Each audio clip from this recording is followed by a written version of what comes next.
Twin flame attachment, healing the heartbreak. Cord cutting didn't work? Here's why.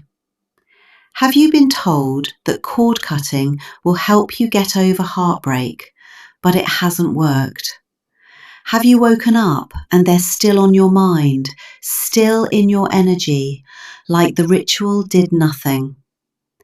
If cord cutting didn't work, it doesn't mean you're weak. It's not your fault. It simply means you didn't have all the information. In this video, I'm going to explain why cord cutting didn't stick and what actually heals the bond so you can feel centered again without the mental noise, the emotional turmoil, or that feeling of being disconnected from your soul. And I need you to hear this. I'm not going to shame you. I'm not going to tell you to just get over them. Love doesn't switch off because someone leaves. Your emotions don't disappear because the relationship ended. But I will show you how to come back to yourself in a way that actually works. What cord cutting really is. Spiritual cord cutting is a symbolic practice for releasing unhealthy emotional and energetic attachments to a person, situation, or past experience that no longer serves you. Cord cutting doesn't mean you forget your person. It doesn't mean the connection never happened. It's about loosening the energetic pull that keeps you stuck, drained, anxious, and entangled. At its best, cord cutting helps you reclaim your energy from their pain, their suffering, their confusion, so you can see clearly again. It reminds you that you are always connected to Source. You're never alone, and you don't need anyone to complete you, because you are already whole. When cord cutting works. Cord cutting works best when you're emotionally ready to release the attachment and you're using it as a supportive tool, not a magic fix. It works when the cord represents a pattern, memory, or emotional tie that no longer supports your well-being. And it works when you're ready to feel your emotions without feeding attachment. Because cord cutting isn't emotional amnesia, it's emotional sovereignty. Why cord cutting can feel temporary. Cord cutting can feel temporary because heartbreak lingers long after the mind understands. The body remembers. A relationship doesn't only live in your thoughts, it lives in your nervous system.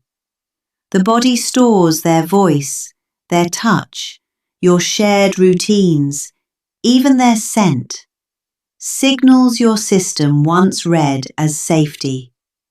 That becomes a somatic imprint, and imprints take time to dissolve.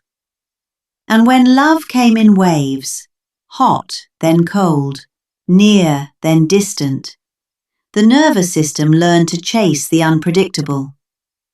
That creates loops of longing that can feel like destiny, but are often chemistry, conditioning, and unmet needs seeking resolution. So yes, cord cutting may release the story, but the body still holds the vibration. That's why the cord isn't always the cause. It can be the symptom. And if the wound is still open, the cord will keep trying to grow back. The 5 doorway behaviours, what keeps the link alive. Now, let's talk about the doorway behaviours, the things that keep the link alive even after a cord cutting. Here are 5 of the biggest ones. 1. Staying in touch. Even friendly contact can keep the bond reinforced. 2. Overthinking and replaying. When your attention is constantly on them, you're feeding the cord. 3. Not having a self-care practice. When you don't soothe yourself, you reach for them as regulation. 4. Pouring your love into them at the expense of your own self-love. You abandon yourself to maintain the connection. 5. Focusing only on the reasons you should be together and not looking at what wasn't working. Cord cutting struggles when the doorway stays open. 5 signs it's nervous system attachment, not destiny. How do you know it's nervous system attachment, not spiritual destiny? Here are 5 signs. 1. Anxiety. Your peace disappears when you try to detach. 2. Helplessness or hopelessness. You feel like you can't function without them. 3. You're lost in the story, analysing, meaning-making, trying to decode every detail. 4. Withdrawal symptoms. Tight chest, insomnia, obsessive thoughts, appetite shifts. Your body reacts like it's in detox. 5. You accept crumbs that you'd never accept from a steady, healthy love. Destiny doesn't require you to lose yourself. 60-second regulation practice. Do this with me. Let's regulate your nervous system right now. Just 60 seconds. Place one hand on your heart. Breathe in slowly through your nose and exhale longer than you inhale. Now say quietly or in your mind, my body is safe. My heart is healing. I am here with me. On your next exhale, imagine your energy returning to your chest, like you're calling yourself home. And ask your body one simple question. What do I need right now to feel supported? Because the goal is not to force yourself to stop loving. The goal is to stop abandoning yourself. The relapse ritual. Cord cutting plus identity shift. Now for relapse moments, when you feel the urge to reach out, check them, or spiral. Here's what you do. Step 1. Pause and regulate. Even 3 slow breaths. Step 2. Do a quick cord cutting ritual, not in panic, but in power. And step 3. Choose a new identity, because healing becomes permanent when you stop asking, how do I get them back? And start asking, who am I becoming now? Say this, I am the version of me who is loved and cared for, always. I don't chase confusion, I return to myself. This is how you make cord cutting work for you, by aligning it with the identity you're choosing. Do I recommend no contact? No contact. Gentle but clear. Yes, in most cases, no contact is best because you need to break the reinforcement. If you stay in contact, the links get stronger.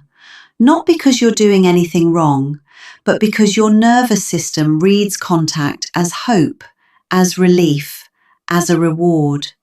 No contact isn't punishment. It's space for healing to finally take place. It's you saying, I love you, but I love me enough to stop reopening the wound. Soul Sanctuary anchor phrase. And here in Soul Sanctuary, we live by this truth. The love you desire begins with the way you refuse to abandon yourself. So if you're watching this in pain, with your mind racing and your heart still reaching, this is your reminder. You don't need to force yourself to forget. You need to come back to you, safely, consistently, and with love. If cord cutting didn't work, it doesn't mean you failed. It means your healing needs a deeper layer. Nervous system healing, self-return, identity work. Comment below, I refuse to abandon myself. And if this helped you, subscribe, because this is a soul sanctuary where you learn, understand, and heal at the deepest level. In the next video, we will look at how you can come through the other side stronger and learn to love without losing yourself. Until then, be gentle with your heart, but be firm with your standards. You are worthy of love that feels like peace.